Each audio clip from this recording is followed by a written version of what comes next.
Mike Bradley here, how are we all doing? I get asked a lot of the same questions about, I guess I can call it like rhythmic lead playing, of what you just saw just now of myself playing. And I guess you can call it like that Jimi Hendrix kind of school of where you're doing rhythm and lead stuff, a lot of double stops and whatnot. So I thought, as people ask me a lot of questions about it, I'll do a little lesson on it, and it kind of ties in nicely, as it's also, it would have been Mr. Jimi Hendrix's 70th birthday, I believe, like the other week. So it's a nice little tribute, tip of the hat to Jim, Jim, and also, you know, a chance for me to kind of show you some little ideas and help you in your path in doing this kind of stuff. 'Cause I remember when I was younger, I really wanted to be able to do this stuff. I never understood it, how it worked. And now I want to tell you the secret, well, I know. So, let's go. So, the key, what I was playing in before, was E. I was playing E, alright? So, for the purpose of the video, I'll stick with E, as that's what I was playing, and I'll do some little ideas, what I was doing, if I can remember. But, if we see here, actually I want to do my little close-up. Now, if we see, here is our E major chord. If I do like this, you might know it. Alright, so we're on 7, 9, 9, 9, and then 7 on the first string, or don't hit it at all. Alright, so that's an E major chord. Now, if we take this part, this triad, if you will, so a triad is 3 notes, a chord, right? So we've got the notes there, E, we've got the note B, and we've got the note F sharp. What am I saying, F sharp? G sharp. Alright, so that is coming from the E major chord. Alright, so those 3 notes are also from E major pentatonic, the shape which I hope everyone knows. And in case you don't know, we've got 9 on the 6th string, then 12, then 9, then 11, then 9, then 11, then 9, then 11, then 9, then 12, then 9, then 12. Alright, shape 1, pentatonic shape. Alright, so that'd be E major pentatonic. So with that,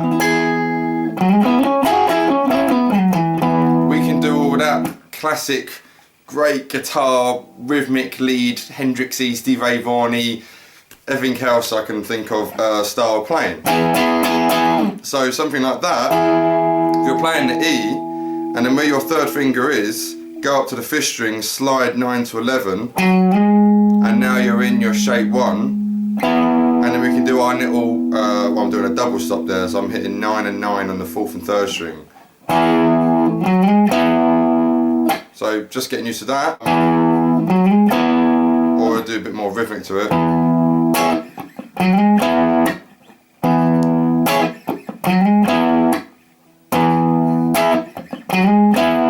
And then to do more double stop ideas, we're already barring on that 9th fret, hammer on to the 11th fret on the 4th string, but still have the 9 on the 3rd string ringing out. You can do all sorts of stuff, hammer on to 11 on the 4th, and hammer on to 11 on the 3rd. Alright, so there's loads of ideas here. I mean, hopefully if I do a few here.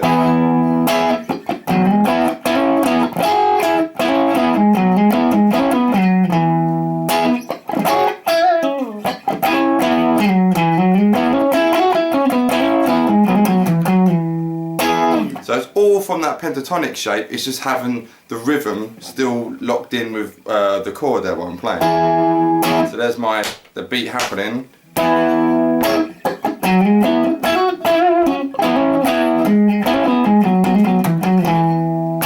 You know, so it's always got that solid beat happening.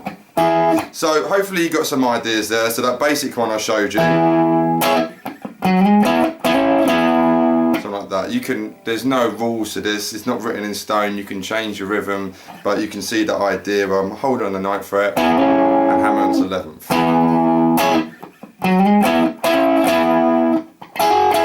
And of course there's no, as I said, there's no rules. You can do 9 and 9 on the 3rd and 2nd strings and hammer on 11 on the 3rd string. So you've got on the 3rd and 2nd, on the 4th and 3rd, barring on the 9th fret. And then the 5th and 4th and 9th fret, each time hammering onto that 11th fret. Etc, etc. I'm sure by the video you can pick up what I'm doing here. So that's on the E major chord. And if we do a 2-chord vamp, we'll do C sharp minor. Alright, so I'm going to do it in this position.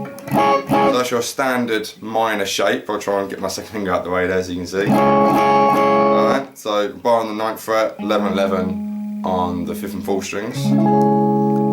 Now that chord there is also based around the same pentatonic shape, so shape 1, but this time it would be based in C sharp.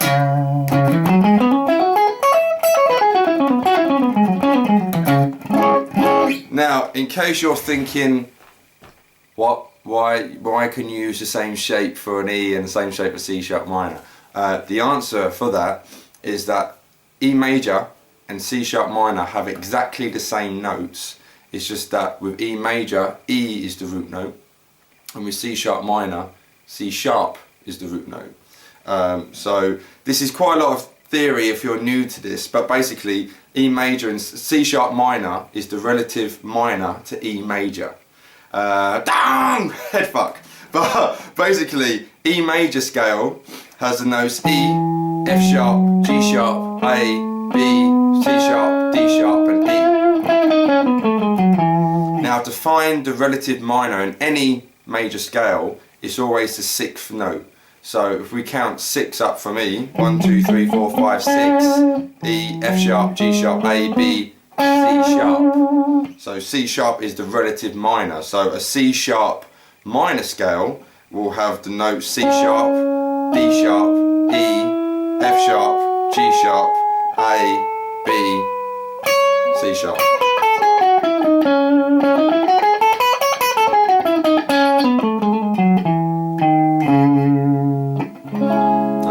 So C sharp minor is the same notes. Obviously I was playing it in a high octave there, but it's the same. So C sharp minor has the same notes as E major. It's just that in C sharp minor, C sharp would be the root, and E major, E would be the root. Like I say, it's quite a big subject if you're new to the whole relative major to minor thing. But that's a very basic bluffer's guide to it, you know. So there's E major. Now when I do this kind of playing, I use my thumb a lot, like Jimi Hendrix, Steve Vaughan, all those guys. So by barring on the 1st, 2nd and 3rd strings on the 9th fret and my thumb on the 6th string, that would be still, or it can be on the 4th string as well if I want.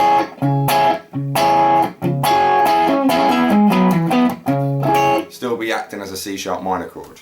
But of course if you can't get, it feels a bit strange if you're new to the thumb playing.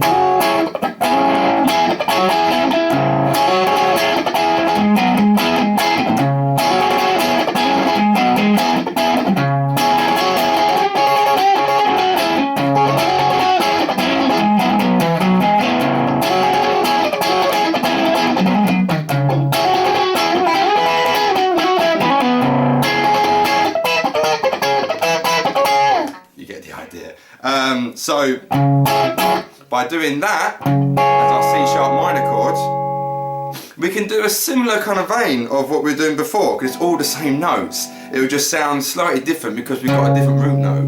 So if I'm here and I'm barring already on the 3rd and 2nd strings and 9th fret, I can do that hammering onto 11th again. And then by resolving on the 11th fret on the 4th string, that is a C sharp note, and of course a C sharp note over a C sharp minor chord is going to sound right because it's a root note, right? It's like a full stop, you know, like in a sentence, when writing a sentence out, it's like putting a full stop. So in a musical term, full stop, it wants to end there, you know, or whatever, you know. So some more ideas. So there, again, you probably can see it from my fingers here.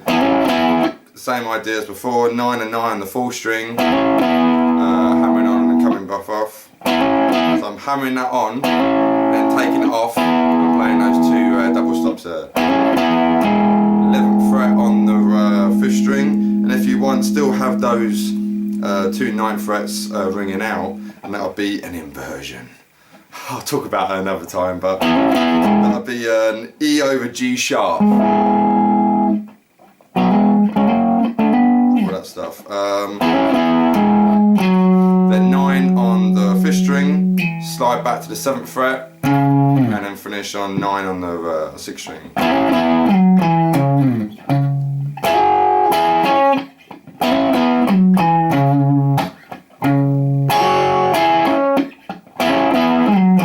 Even slower.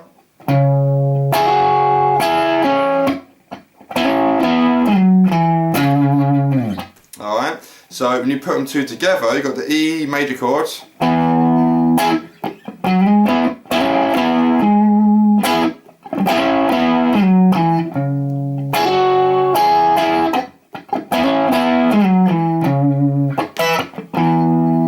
In case you think, what's that?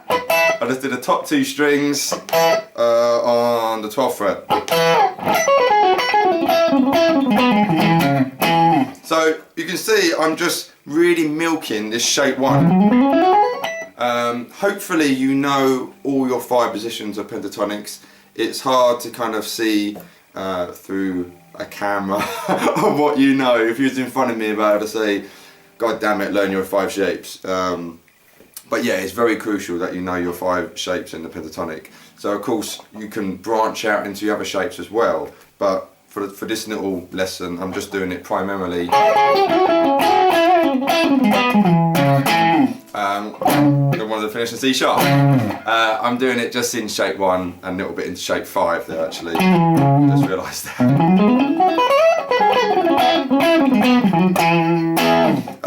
In case you're thinking on sounds, as you can see I'm playing a Stratocaster made by Fender, my old trusty, and I'm on position 2. I call it position 2, so I've got the neck and the middle pickup, and that kind of out of phrase.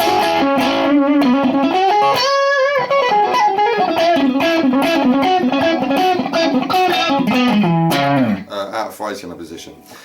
So hopefully this has given you some ideas, and of course you can do this in any key. Alright, so if I take this same idea and did it C major and A minor, it won't be lonely this Christmas.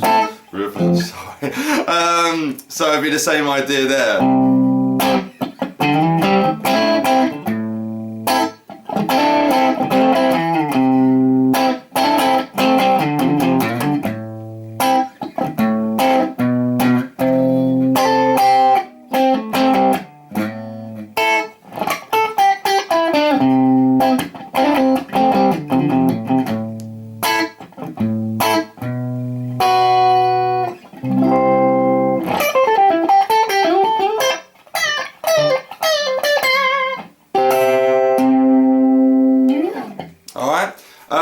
Hopefully this helps. Hopefully this has given you a little insight into this kind of style of playing. This is just a little taste of what you can do. As I was saying, it's important to know all your 5 shapes of pentatonic. It's important to know the neck, because you know, you don't want to be thinking, oh, I'll do a bit of 1 and a bit of 4 here, a bit of 5. You want to just be like your best friend, just literally going up and down the neck, and you know every single note on every single string on every single fret, you know. And one thing I've kind of come across through all my years of teaching, I sound like an old man, but you know, practicing your speed and technique, yes, you know, to get your tools or your trades, you can really, you know, shred it and all that kind of stuff. Yeah, do it. But people, what I find people are really missing the point is the phrasing. And if you look back on my other little videos I've done on soloing and stuff, I always harp on about phrasing, and people really do miss the big picture of when it comes to soloing and any kind of lead guitar work, is the phrasing of it. You know, people, it seems, don't know when to stop, and you know, spacings in their music and stuff like that, leaving spaces. But one thing what I'll really stress is knowing where your root notes are. First of all, it's fair enough if you don't know your notes on your neck, but knowing where the root notes are very, very crucial. So this idea here of an E chord, you know where another E note is, so you can finish your phrase. And then when you're on the C sharp, you know where another C sharp note is, you know, so I'm using that one again on the full string 11th fret. But say you're not there, say you're playing that chord. So I've gone into shape 2 there, or position 2, and I finish on the root note again on the 1st string 12th fret, you know. Then I finish on another C sharp, which is on the 14th fret 2nd string. You see what I mean? So, and it just makes sense more. That's the most important thing, because when, like I say, playing lead stuff, I look at it as you're talking through the guitar, you know. When you look at all the blues, B.B. King for example comes to mind straight away. No, he's talking through his guitar, you know, he'll say something, I love you baby, da da da da da, da da da da da da da, ba da da. Oh, not that. That's what I wanted. I make mistakes as well. Fuck it, I don't care. But hopefully I'm stressing the point, apart from that last fuck up. But yeah, have a bash at that. Leave me your thoughts. Let me know if you need more help. I'm going to be offering Skype lessons soon. I just want to test a few things out, but I'll make a formal announcement soon. But yeah, drop me a message if you want more help with this kind of stuff, and I'll see you next video. Pletchum out. Bye!